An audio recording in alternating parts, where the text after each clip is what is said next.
Welcome to Payden Soundbites. I'm Jeffrey Cleveland, Chief Economist at Payden & Regal. I'm joined today by Dave Ballantine, Principal of Firm, Head of Trading, Head of Mortgage Strategy. And today we're going to discuss what's going on with interest rates, what's happening in the mortgage market, and what it all means for the Fed. First off, curious your thoughts on longer-term interest rates this year. I know a lot of people are surprised that interest rates are lower. You probably are not one of them, I'm guessing. You know, Jeff, that's interesting because I think you and I probably share from other conversations. We're pretty much in line that, in general, we think the economy is getting a little bit stronger, and we expect to see a little bit higher interest rates in the 6 to 12 months. However, it is interesting in that we probably weren't caught by surprise as maybe some participants, insofar as in the short term we did kind of think rates were looking for them to maybe be a little bit lower in the near term. What's really interesting right now is we're coming up against April's employment data, and this is going to be an important number. Are we going to get confirmation that the data for the first quarter is going to continue to remain soft? Or are we going to look for a payback and see that stronger data that, for the most part, we believe the market is expecting? Yeah. So I think, it always seems that we build up to these employment numbers, but this one, maybe it does have a little bit more importance because it's going to give us a little bit more of a foundation for just where the real economy's at in light of the softer data that we've had, and everyone is saying, oh, it's weather-related, weather-related. Well, let's put that on the shelf and see if we can get some clearer data to have a better insights as far as the path of the economy. Yeah, so going into the year, the street and pretty much a wide variety of market participants expected higher 10-year Treasury yields. 10-year Treasury yields have instead fallen from 304 intraday that last week of December to where we are today, 270. And the excuse given by the street and others is really the weather. The weather has kept the economic data down, and therefore interest rates are lower. So we're looking for that. The market is now looking for the next jobs report to say, okay, the bad weather is behind us, and we're going to have a jobs number 250 or even higher. I've seen numbers as high as 300,000 for payrolls. The report released next week for March. So we're like at an interesting phase here, I think. My bias is that we won't see 300,000 jobs. That there is more keeping the economy weaker than just weather. Weather is certainly a factor, but it's not the whole story. Right. That's how I'm approaching it. Yeah, I'd say we're probably in alignment with that. I don't know whether the market is, though. Certainly there's a strong short base. And when we say short base, Jeff, I'm kind of describing the market as saying, there's a considerable amount of money that's positioned to benefit for higher rates. Right.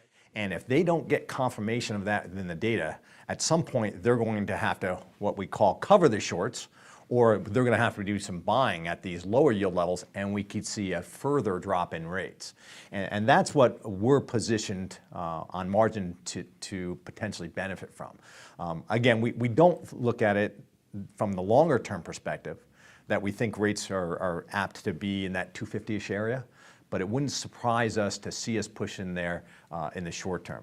Oftentimes the best strategy is to find out where everybody else is positioned and go the other way. Mm-hmm. Not always right, but you're more apt to do better versus your cohorts, your colleagues and whatnot, if you can kind of divine where that positioning is and look to go their way. And at times we seek to do that. So we're in alignment with some of your thoughts on the mortgage desk and how we're positioning in that even if we're wrong here and we don't, and a number does come out that's a little bit stronger than expectations, we don't see rates moving significantly higher.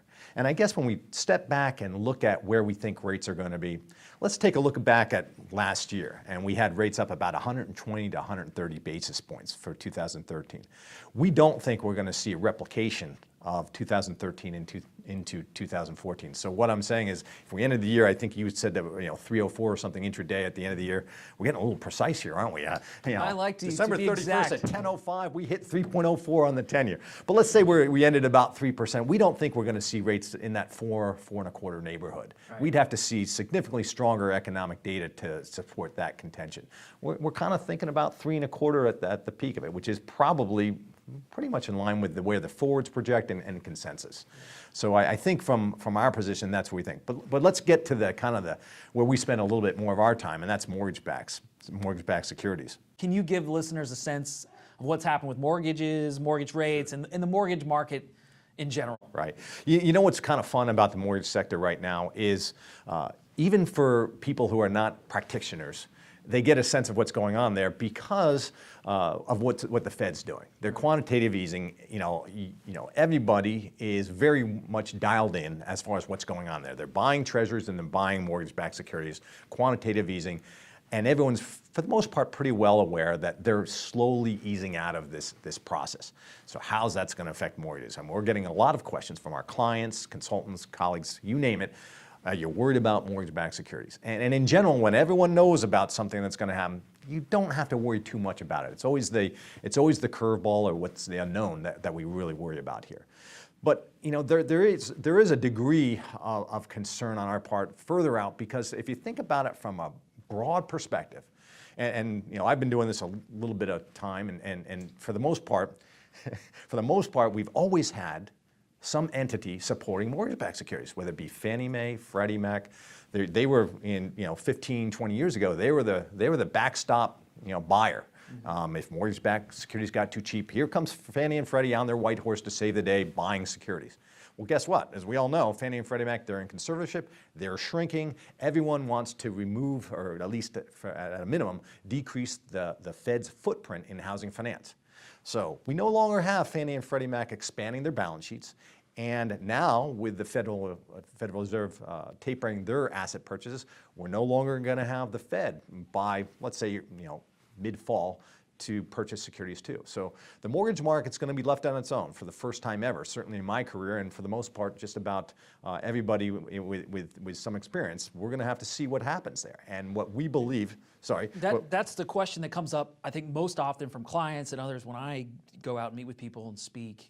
Who's going to step in when the Fed steps away? Exactly, and that's exactly what we're concerned. So we believe that inevitably that vacuum will be filled, but probably not right at today's prices. Right. We're going to see some cheapening, but really what concerns us is not so much they might cheapen a little bit, because they're going to cheapen to where asset managers such as ourselves, banks, insurance companies, foreign purchasers, they're going to look, well, where can I buy the 7 to 10 year corporate versus the 30-year fixed rate mortgage? Well, you know what? If the 30-year fixed rate mortgage is a little on the rich side, it's going to have to cheapen up to compete with that type of asset. So those relative value considerations are what's going to determine just where those spreads play out at. Mm-hmm. But what we do think is going to happen, let's put it this way, where we have a greater degree of certainty is there's going to be a little bit more volatility.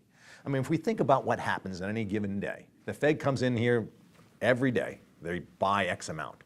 Let's say today it's let's call it about $2 billion per day. I think the numbers that came out yesterday showed that they purchased $10.8 billion for the previous week. So let's just do a little math, and it's a little bit more than $2 billion per day. Well, let's just say November 1st of this year, there's $2 billion demand that on any given day is not going to be there. And who's going to fill that? And on any given day, it could very well be fulfilled, and on other days, it's not going to be. So we're going to see a little bit more intraday, intra-week, intra-month volatility as far as who's going to clear that supply. There's no doubt in my mind that'll be the case.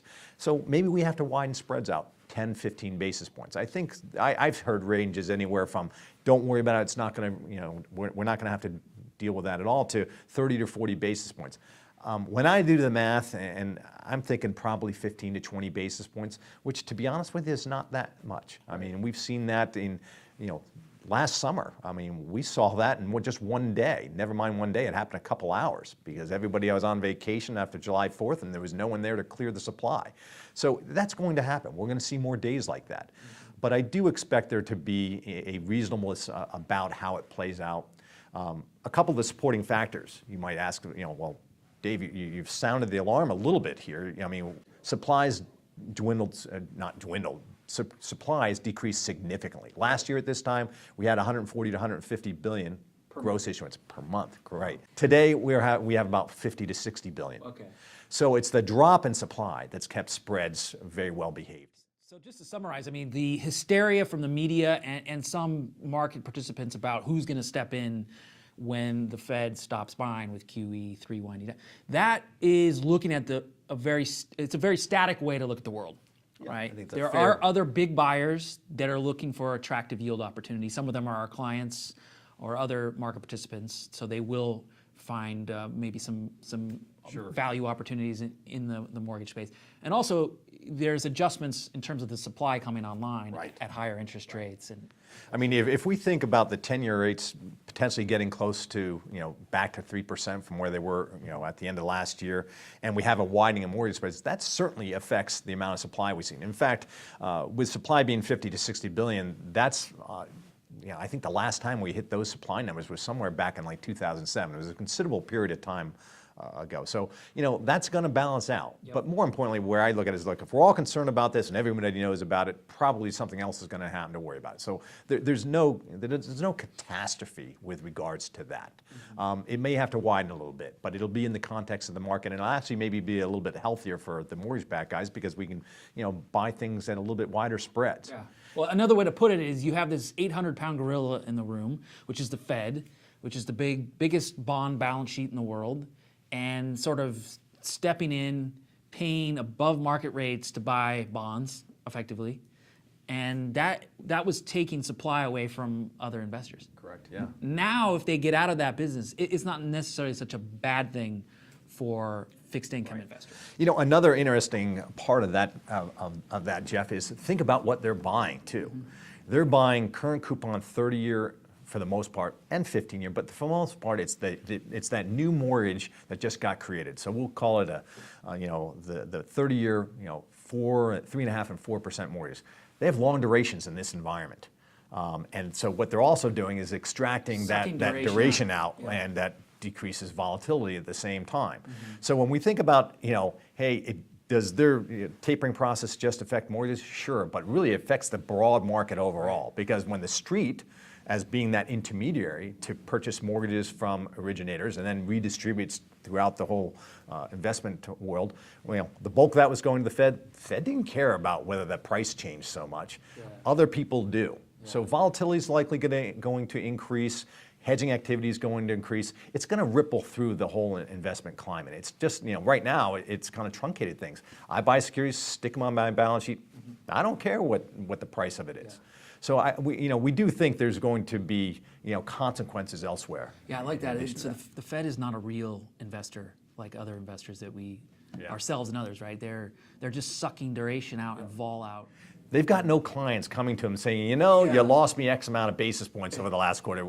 They don't care. There are some people looking at the Fed's balance sheet and trying to find clues on losses that they might take. But you're right. So that's really, I think, important. So it's not so much the directionality of rates this year. It's that you're saying vol will come back. There will be some opportunities as spreads maybe widen as the Fed becomes less of a duration vacuum cleaner. Yeah, I think for the asset management industry, I mean, we're kind of paid to justify our existence, if you think about it, and add value to our clients' portfolios. But when you think about that narrow range that we've been sitting in for a pretty considerable period of time, sometimes it gets a little frustrating to say, well, what would you do today, Dave? Or, hey, Jeff, what are you thinking about rates? And we go up to our colleagues on the mortgage desk and the rates desk and the EM and corporates, and it gets to be a little stale when you think about, things are getting tighter and tighter because of the fact that there is no volatility. And for that most part too, there's no pain either. Yeah. Banks out there are adding things to their balance sheet. Well, guess what? There hasn't been a whole lot of movement. Well, in 2013 in general, a lot of banks, many banks anyway, had gains, unrealized gains in their balance sheets. They turned into unrealized losses. Yeah. But that's kept them, in general, many of the banks, trying to look towards shorter portions of the asset opportunity set, if you will, because they're worried about some of these, yields going higher. So, I know you have a lot of different mortgage clients. Can you give us kind of a general sense of what you're doing in portfolios, duration-wise and sector-wise? Sure. Maybe a couple things you like. From a broad thematic perspective, we're generally kind of positioning for a little bit higher rates. And again, more importantly, on what we perceive as increased volatility. And again, let's not run off and sound the alarms. We don't think it's going to be horrific in its magnitude, but on margin, we're positioning for a little bit higher rates, so we're underweighting lower coupons, going towards a little bit more current coupons. We're not overweighting the upper coupons. If we had a high degree of conviction that rates were going to move up sharply, maybe we'd do that, but we don't. And we don't love buying mortgage product with extremely high dollar prices. When we see 110 and 112, which was where some of these ultra high coupons trade, you get a little bit of a surprise in prepayments, and when you're paying that much of a premium, again, that's not something that we like to expose ourselves to because of the threat for higher prepayments. So we're kind of middle of the road as far as our coupon stack. What we call the stack is like, well, do you want to be in lower coupons? Do you want to be in higher coupons? We're kind of in the middle of the stack there. However, we do think there's a little bit more opportunity in some of the more off-the-run areas of the mortgage-backed sector. Adjustable rate mortgages, 10-year mortgage-backed securities, we think they're a reasonable substitute for banks and certainly against some of the higher coupon mortgages. So we like those types of securities.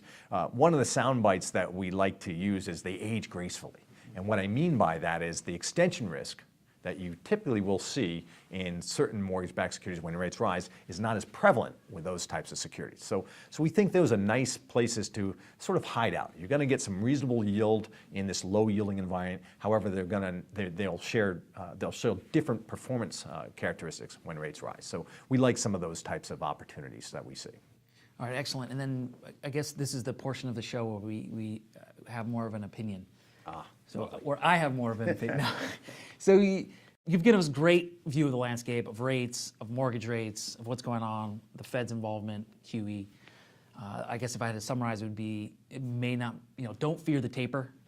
Taper will have... Respect it, but don't fear it. Respect it, but don't fear it. Yeah. But where I'm going with this is a little self-serving, because it's been our macro view that QE wouldn't work in the sense it wouldn't provide all these great benefits to the economy that some of the proponents early on thought. And so when I look at things like the Mortgage Bankers Association index for mortgage applications, so new mortgages, right, that collapsed, right, as everyone knows, in the recession, and it hasn't recovered at all. Even after QE2, QE3, what has happened is a lot of people have refied, and congratulations if you're listening at home and you've taken advantage of the refi opportunities and secured lower interest rates due to Fed policies, Fed bond buying. But the new buyers haven't come back in, and I think this is an important sort of segmentation that's gone on, and that has an impact for new home sales, existing home sales, construction activity, and then to the economy. So I don't know if you have any... Well, you're absolutely right. Earlier on, we talked about supply diminishing. Much of that is in respect of, we had mortgage rates go from, 3 5/8 up to as high as 4 3/4. We're now sitting at about 4 3/8. But that drop in supply was a direct reflection of an increase in mortgage rates. So right, there's, you're right on spot with that. And I think that, the potential for higher rates, and if we see increasing volatility, whenever you see increasing volatility, mortgage rates are going to increase because it's harder for the way the process works for the intermediaries to hedge their exposure. All adds on a little bit of the cost of where mortgage rates are ultimately set. Mm-hmm. So I don't think what you're saying is one of the reasons that we don't fear the taper. I mean, higher mortgage rates means less supply, which means we have less supply that what needs to clear. So you're kind of, I think, kind of supporting my contention that right, it's going to be a little bit more volatile, but again, we respect it, we don't fear it. So some of your perspectives are in support of where we are as far as what we think will happen once the Fed steps away. But that's also part of there is a concern in addition. I mean, higher mortgage rates, less housing activity, right, affordability. What happens to the macroeconomy? Does data get softer? Does it work back into them? That's where I'm going, I think. There's a feedback loop, yes, or there's symbiotic relationship. So the Fed comes in, they buy bonds, they lower mortgage rates, and that's great. It mostly benefited refi. It didn't really ignite new buyers to come in. But then Bernanke talks about tapering last May. Mortgage rates jump. And then if you look at a chart, and maybe we can throw this up too, pending home sales, since that he made the tapering remarks, pending home sales have just sort of rolled over. So anytime the Fed tries to step away, it raises mortgage rates, which has a knock-on effect on housing, which keeps the economy slower than otherwise. So there's no easy exit for No. the Fed from this? I think you're absolutely right. It's hard to pull off the stimulus. It's a real balancing act. It is. Yeah. And in addition to that, looking further out in our crystal ball, if you will, we had some interesting news on the potential for GSE legislation with the Johnson-Crapo bill and the most recent bill by Maxine Waters yesterday. That I think they're calling it the home bill. We don't know what the effects of all this are going to be either. We think they're further out than the expectations for Congress and legislators. We don't think it's going to happen during this legislation. If by chance they were able to get something passed sooner than my colleagues and my personal expectations, we don't think that's positive for lower mortgage rates. By bringing in private capital, we would expect that to have a negative effect on mortgage rates, and it would likely have an impact for higher mortgage rates just due to how you're going to have to pull in private capital as in support of them being in a first loss position before the government and, in essence, before our taxpayers. So, Can I rephrase that and Sure. then you tell me if I'm right? I mean, private capital, that means people putting money on the line. They want to be compensated for taking risk. Exactly. Right. Whereas Right. Fannie Freddie, the risk is maybe shouldered by ultimately taxpayers at the end of the day. right, it's They can- that guarantee fee that we see in the process. Okay. But So if you want to bring private investors in, that's great, but they are going to want to be compensated, and that means higher.